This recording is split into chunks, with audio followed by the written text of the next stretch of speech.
Hello, all you kings, queens, and those in between, and welcome to another meeting of Paresh's Book Club, where I vomit out my thoughts on a book that I managed to clear out of my backlog.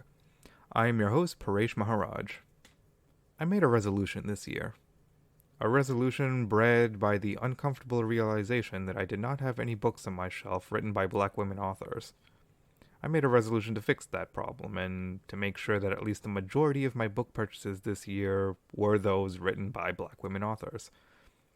My pick for this episode of the book club was the first purchase I made in this endeavor, and it has quickly become the book to beat for best book I've read this year. The Other Black Girl, the debut novel from Zakiya Delila Harris. The Other Black Girl follows Nella Rogers, the only black woman at her job at Wagner Books, a New York publishing company. That is, until Hazel is hired. At first, things seem fine and dandy between Hazel and Nella, what with them quickly going from swapping emails to swapping natural hair care products. But then, things take a turn for the sinister when Nella receives a note that simply says, "Leave Wagner, now." From there, Nella is dragged into a conspiracy that was set in motion 38 years prior. I'm not kidding when I say I love the hell out of this book. It grabbed me by the wrist right from the prologue, and it didn't let go until I reached the last words before the acknowledgments. This book goes places. Which is why it frustrates me that this is going to be a shorter episode than normal, since I don't want to give away all the twists and turns. So, I'll start with what hooked me at the start before moving on to what kept me coming back. And for me, the first thing that caught my interest was the fact that this book introduced me to a world that I never imagined. But not in the way you're probably thinking. What I mean is, what initially hooked me is the fact that this book takes place in a publishing firm. I had always wondered what went into publishing books, but never really bothered to find out. Miss Harris manages to expertly describe what it's like working behind the scenes to get the books I love onto bookshelves, from typical sorting through emails to meetings to decide on a cover.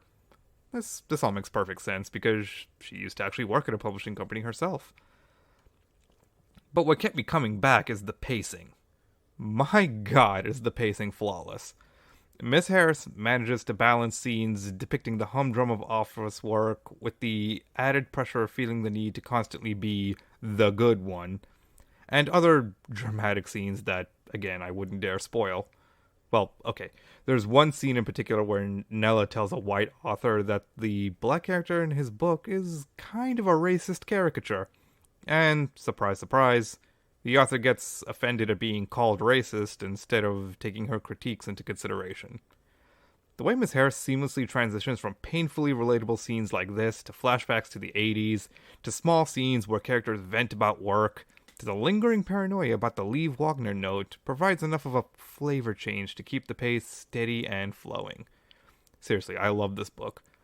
The only reason I could think of for anyone to pass it up is if, from what I've described, it sounds maybe a little too much like a Black Pain story, which I guess I could see this book kind of delving into that territory, but even if it is one, it's a well-written one, goddammit. So, yeah, like I said, this is going to be a shorter episode this time around because I wouldn't dare go into any further detail lest I spoil the places that this book goes. Because I guarantee you, you have not read a story like this.